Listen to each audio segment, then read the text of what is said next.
Hello, this is Jack Jackson back with our third video on measures of central tendency. This is probably the most commonly used, or one of the most commonly used measures of descriptive statistics. A very important concept. And so what we want to do in this video is we're going to talk about how to interpret measures of central tendency. So I want to be giving you several things I would call concept questions to see if you understand what we've done. So it's one thing to be able to just compute a number, but if you don't know what that number means, then it's basically meaningless. It doesn't mean anything to you. So it's very important that when you're working through this, that you have a real understanding of all the concepts that we're doing. So if you do, you should be able to answer these questions. So what we're going to do is we're going to give you a series of questions, and I'm going to ask you to pause and answer these questions, and then go on from that. So hopefully you can get this from what we've done before. So the first question I want you to consider is which measures of central tendency that we've discussed, what are they, and what are the most common? Which ones are commonly used? In fact, you might even be able to list them in the order from most used to least used. Press pause, answer the question, and then come back when you're ready.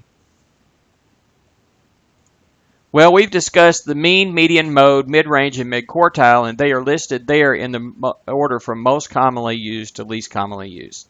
The mean is the most often used one of central tendency, and the median is the second most commonly used measure of central tendency, and those two in particular are often reported measuring the center. The mode is a little bit different kind of measure of central tendency. Well, they're all slightly different measures, but the mode is more of a typical value, the one and it's often given as well. So oftentimes you'll hear the mean, median, and the mode reported. The mid-range and mid-quartile are seldom used and are mainly studied to compare and contrast with the more commonly used measures, the mean, median, and mode. What's meant by the word average? Okay, see if you can answer that question. Press pause. Well, statisticians often use the word average to refer to any of the measures of central tendency. However, the mean is so commonly used that if someone refers to the average as if there is only one, then they're almost undoubtedly referring to the mean. So it's best to specifically identify which of the measures of central tendency, the averages, we are using to identify the center of a distribution of data, and use the term average sparingly.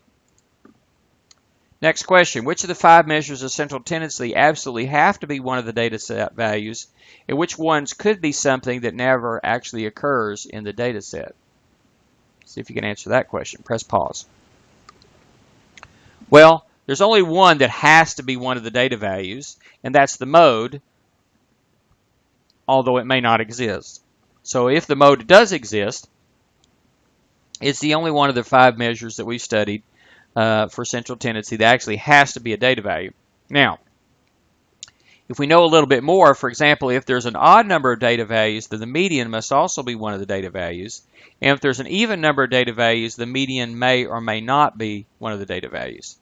The mean, mid-range, and mid-quartile might or might not be the actual data values.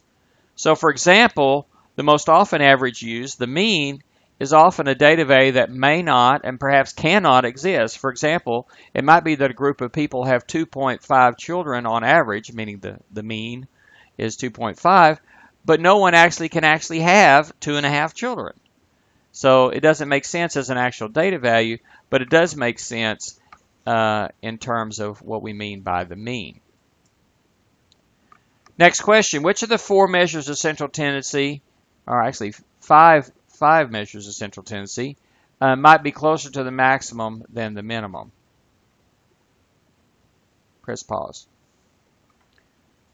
Well, there's only one measure of central tendency that's guaranteed to be in the same distance from the minimum and maximum, and that's the mid-range. The mode, median, mean, and mid-quartile, all of them may be closer to one extreme value than the other. In particular, the mode could easily be all the way to the end, could be an extreme value, a minimum at the minimum or maximum. Okay, now that says 5 measures like it should. Okay, let's go on to the next question. Which of the, again, that should say 5 measures. Let's fix that.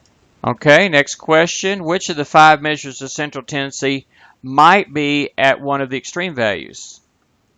Well, we've already just said that. The mode can easily be anywhere between the extreme values, including being one of the extreme values.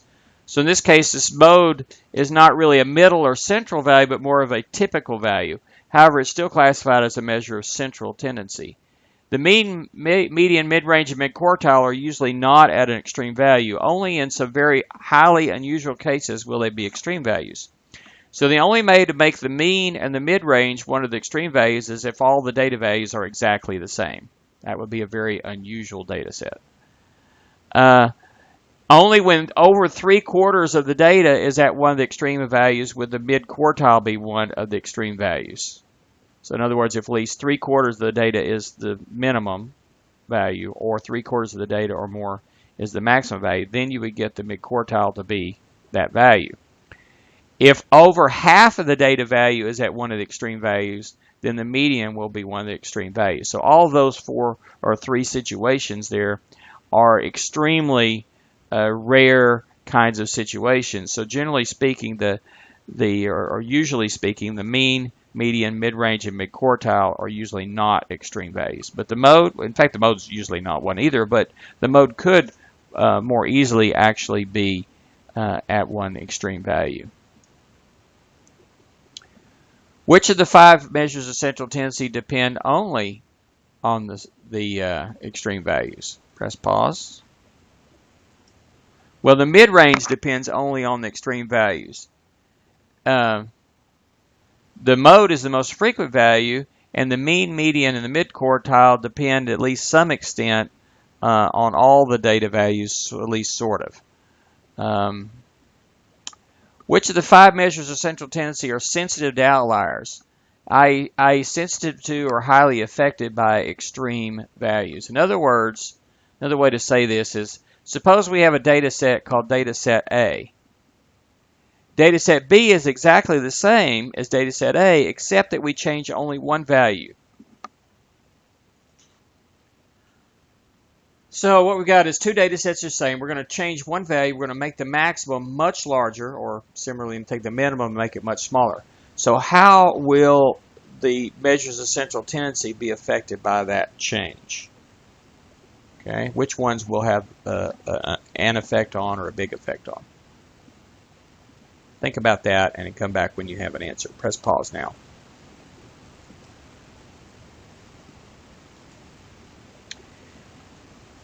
So notice that if you take the maximum and move it way higher, or likewise take the minimum and move it way lower, it will have, just moving one data point like that that's out at the extreme values, will have absolutely no effect on the value of the median and the mid-quartiles.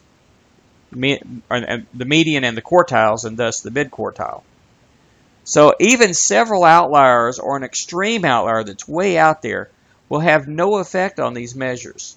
And unless the mode happens to be one of the extreme values that was changed, changing extreme values will also have no effect on the mode. In fact, even then, it's usually not going to have an effect to just move one point. So we say that these values, particularly the median and mid-quartile, and also the mode, are not sensitive to outliers. In contrast, changing just one extreme value will change both the mean and the mid-range, often drastically. So the presence of even a single outlier can often significantly shift both the mean and the mid-range. So we say that these measures are sensitive to outliers. When outliers are present, these measures, particularly the mean, that's the most often used one, may not be representative a measure of the center. So here's a big warning. Watch out for outliers before using the mean. So again, sensitive to extreme values and outliers would be the mean and the mid-range. Insensitive to extreme values and outliers would be the median, the mode, and the mid-quartile. Under what conditions will measures of central tendency be the same? Okay, think about that one a little bit and come back in a minute. Press pause now. Now, I hope you're actually trying to go through and answer these questions, because thinking about these on your own will help you understand what's going on a lot more. So it turns out if the data is exactly symmetric, with zero skewness, that is, then the mean, median, mid-range, and mid-quartile measures of centers will all be identical. In this case, every data value above the center, there's a corresponding data value below center that is the same distance from the center. If the data value is not perfectly symmetric but very close to symmetric, these four measures will all be near each other. Conversely, all four of the measures of center are very near each other. The data will be close to symmetric. But even in this case, the mode could be very different from the other measures. If all five of the measures, it could be bimodal, for example, and still be symmetric. However, if all five measures are very close to each other, the data could be what we call mound shaped, so that it's close to symmetric with the mode near the other measures of center, and the values decrease in frequency as they move away from this center value. Mound-shaped data is actually quite common and is approximated well by something we call a normal distribution, which we'll study in much depth later in the course. Sometimes you might see in your textbooks something called the empirical rule. It's discussed in the variability section of some textbooks, and it assumes that the data is from a normal curve which has this mounded bell shape. All right, so here are a couple questions here related to something that seems to come up a lot when students ask me. Suppose a student's in a class whose grade is made up. Let's just simplify it here, and let's say this class that we're considering here has 5 equally weighted 100-point exam scores, nothing else. Okay, and we know that this guy has scores of 75. 82, 64, and 71 on his first 4 exams. So he's got one more 100-point exam left. So here are some questions for you. These are kinds of questions I get all the time. What is his current mean score? What is his highest possible mean score for the semester? What's his lowest possible mean score for the semester? What does he have to make on the last exam to have a mean score of 70? Say 70 is a particular grade he might be shooting for. Maybe that's a minimum C or something. Okay. See if you can figure these out. I bet you can do this. Press pause now. Well, the current mean score, X bar, is found by adding up and dividing by how many we have. So 75 plus 82 plus 64 plus 71 divided by 4 is 292 divided by 4, which is 73. So his average right now is 73.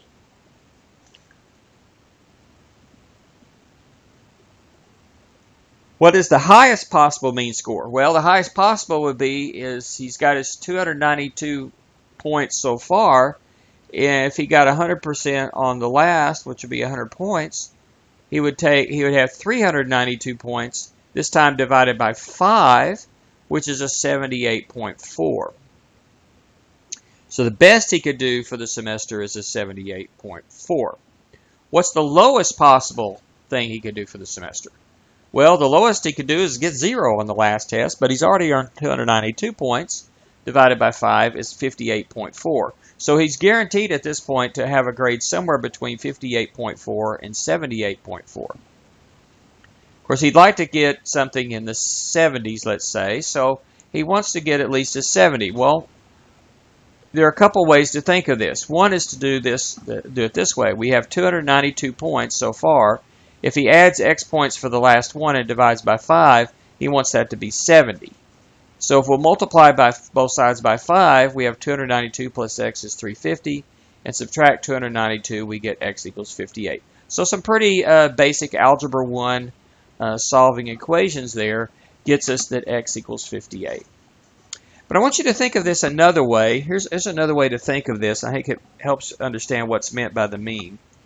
Another way to think of this is if he scored the same as his mean, 73, then his mean would not change. Now, since we're dividing by 5, he has to score 5 points above the mean for it to go up a full 1 point.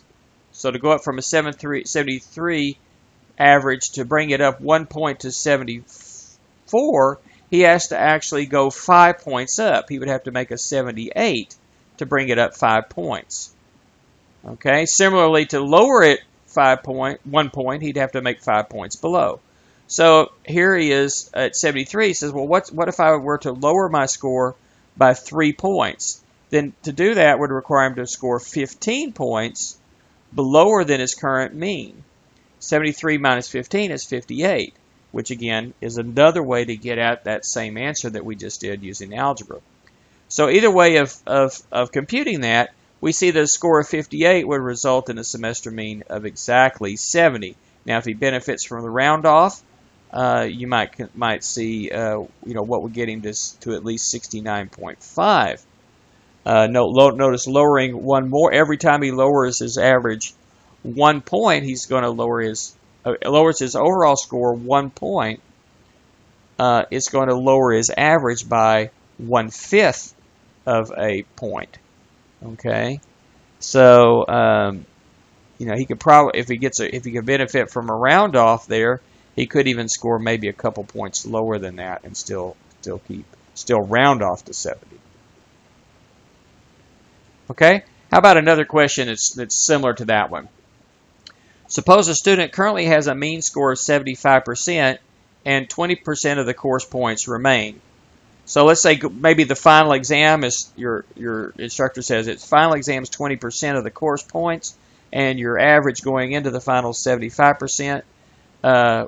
Let's answer some similar questions. What's the girl's lowest possible mean score for the semester? What's her highest possible mean score?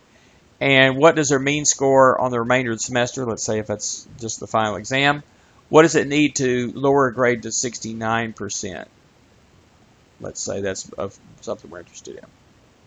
See if you can figure that out now. Press pause. Well, the lowest would be she gets, we could do a relative frequency of this. 75% of 80% of the course is 75 or 0.75 times 0.8 plus 0% times the 20%. This would give us the weighted average of 60%, which is the minimum score for the semester. Likewise, if she scored 100% on that 20% remaining, she's got an overall 80%. So she's guaranteed to score somewhere between 60% and 80% for the semester. What would it be to get it to be a 69? Okay, so 20% is 1/5 of the course, so it's very similar to the one in the last problem. Lowering the grade to 69 is lowering the grade by 6 percentage points. That will require a grade that is 6 divided by 0.2, 6 divided by 20%, or 6 divided by 1/5. That is 6 times 5, or 30 percentage points lower than her current average. Well, current average is 75%.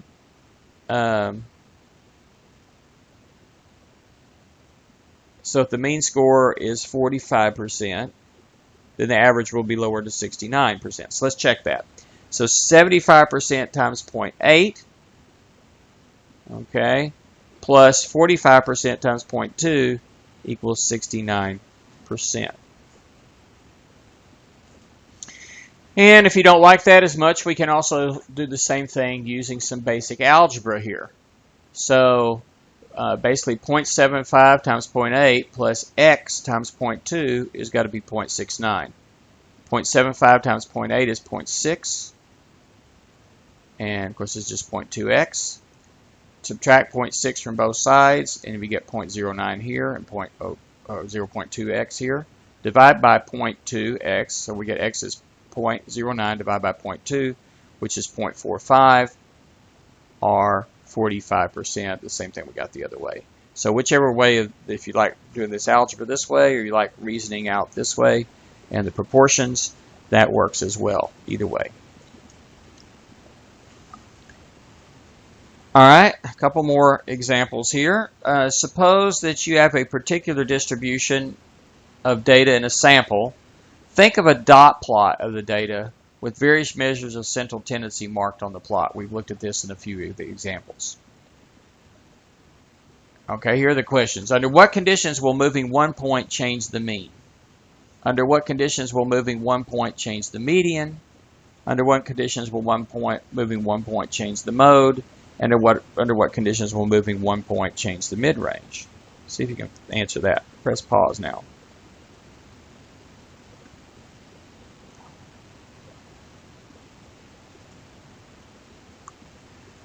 Okay, so the mean depends on every data point. So if we leave all the points alone except that we change one, the mean will be changed. If it's a small change, then it will maybe only be a very, very small change in the mean. But if we move it a long ways, particularly move something way away from the mean, then that could end up having a huge effect on the mean. Under what conditions will moving 1 point change the median? Well, moving a point within the lower half or moving a point within the upper half will have no effect on the median. So the only thing, the way you can change a median, if you think of a dot plot, is if you take a point on the upper half of the median in the upper half and move it into what was the old lower half, that could change. That could, not necessarily has to, but could change where the median is.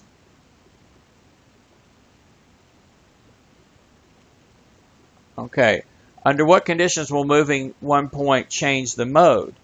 Well, normally moving 1 point will have absolutely no effect on the mode. The only exception is when the point that we're moving is at the mode, and the place that we move it to has a frequency 1 less than the current frequency of the current mode, and now we have maybe a bimodal situation. Or another example would be if we have a bimodal situation, we move it from one of the modes to the other, now we have a unimodal situation. But generally speaking, in normal circumstances, moving a point is not going to have any effect on the mode, just 1 point. Now the mid-range only depends on the extreme values, so moving any of the points except for the one that are at the maximum minimum will have no effect on the mid-range whatsoever. However, if you move the minimum to something newer or move the maximum to something new, that will make a difference. Or in other words, if you take one of the middle points and move it higher than the old minimum, higher than the old maximum, or lower than the old minimum, that's going to change the mid-range, perhaps a lot. But otherwise, moving the points around the middle has no effect on the maximum minimum, so it will have no effect on the mid-range. Okay, same question here. If we move 1 point on a dot plot, how will that affect, under what conditions will that change the mid-quartile? And under what conditions will it change some element of the box plot? See if you can think about that. Press pause. So moving a point within the lower quarter, within the upper quarter, or within the middle half will not affect the values of Q1 and Q3, so it will not affect the mid-quartile. Moving a point from one of these three regions to another may change one or both of the quartiles and thus potentially change the mid-quartile. So again, moving points within one of the quarters will not affect any of the quartiles, which are the elements of the box plot. The only way to change one of the 5 quartiles is to move a point from one of the old quarters to another quarter, another one of the old quarters, or moving it outside the extreme values. Even moving a value within the extreme values, but from one quarter to another, may not affect quartiles when you have some repeats and so forth. So hopefully these concept questions made you think a little bit more about these measures of central tendency and what they mean and so forth. And hopefully you can get a better idea of which to use and how they are interpreted.